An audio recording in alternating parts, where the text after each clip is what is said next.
Welcome to Market Slice. Glad to have you here. And to all my subscribers, welcome back. While this video is playing, I'm going to go relax nestled underneath a weighted blanket with a horchata or bubble tea and watch some amazing financial YouTube channels. If you want me to check out your channel, please comment below and I'll make sure to swing by. Y'all have hearts of gold. And speaking of golden hearts, scattered throughout my video is my golden financial advice, and every one is labeled with a golden heart. Type the correct number of golden hearts in my video in the comments below, and I'll make sure to give you a shout out on the next video I make. Before we head off on our mini financial journey through dividend stock picking, please note, I'm not a financial expert. Consult with one before making any decisions. Only use money you can afford to lose, and any investment can go to zero.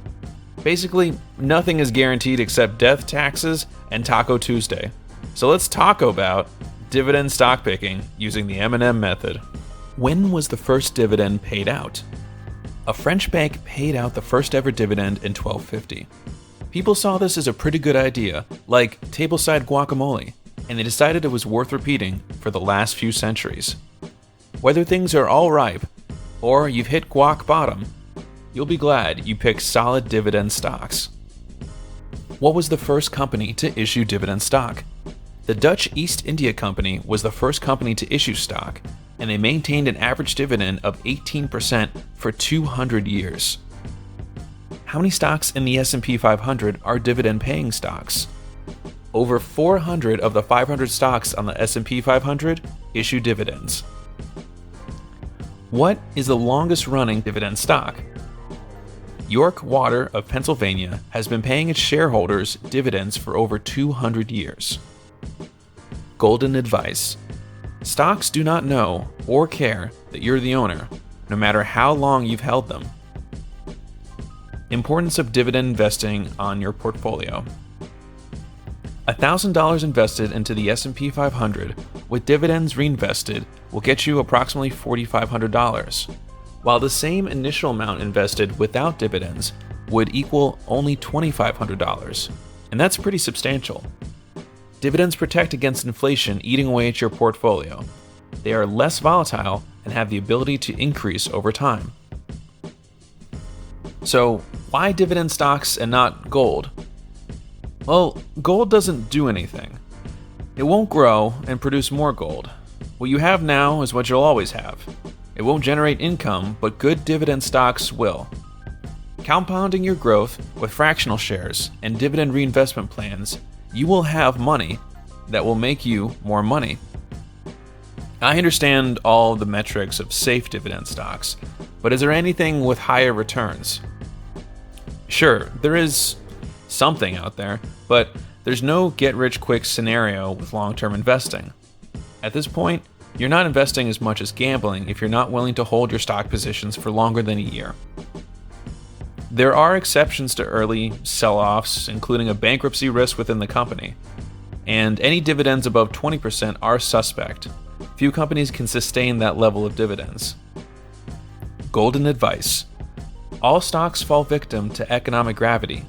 Stay patient with your purchase during periods of volatility in the market.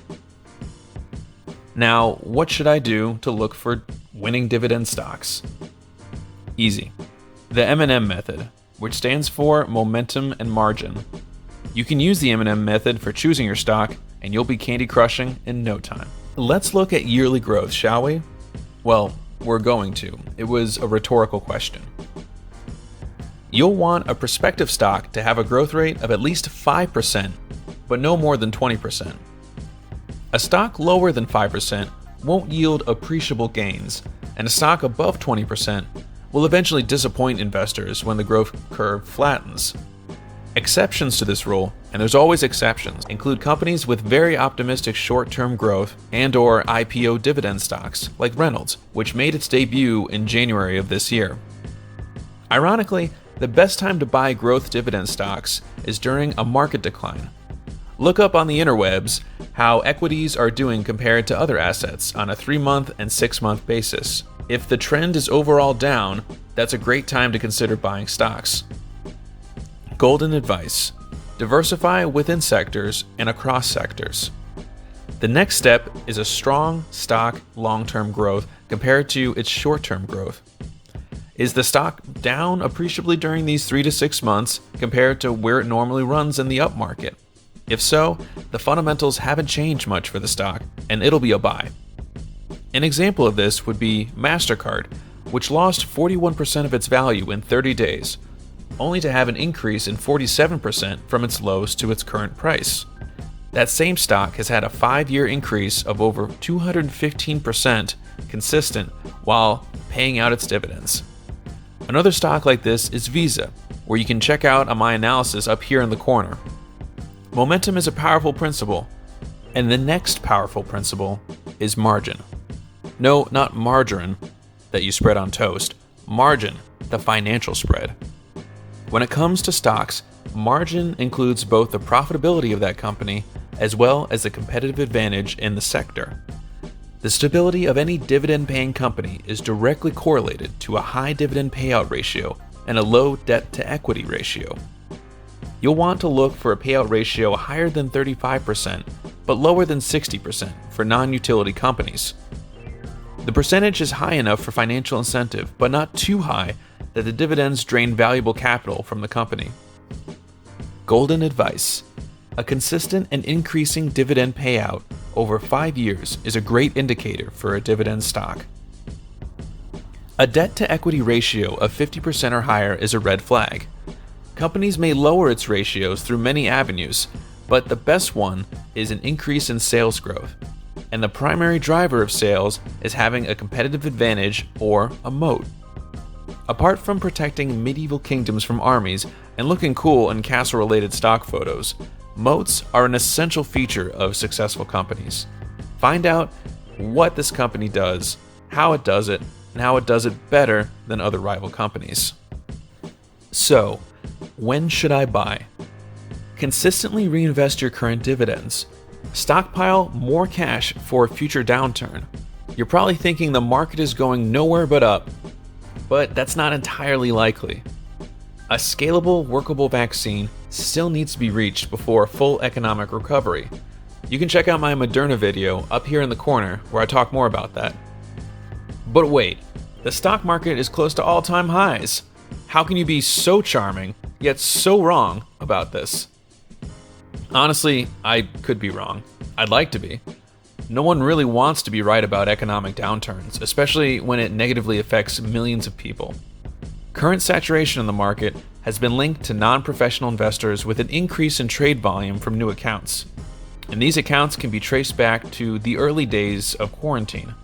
My guess, and it's only a guess, is that the market will retract as the case count rises here in the US. That will offer another window for the purchase of great dividend stocks at wonderful prices. Golden advice. Price is perceived value, not intrinsic value. You can get a great deal on a stock when it goes on sale. I don't normally do this, but I want to talk to you directly for just a moment. You. Yes, you watching this video right now. I see this channel growing and it wouldn't be possible without amazing viewers like yourself. We're in a volatile period, both in the market and in our daily lives. Wherever you are in the world, whatever you have been going through before this video started or after this video ends, I want you to know that you're strong, you're important, and you're appreciated. Please stay safe out there and try to practice unconditional acts of kindness. Because investing in other people's happiness is a greater return than anything you'll ever find in the marketplace. Thanks for watching. If you appreciated the content, make sure to like, comment, and subscribe. And if you didn't care for the content, you can always hit that dislike button twice. You stay classy, planet Earth.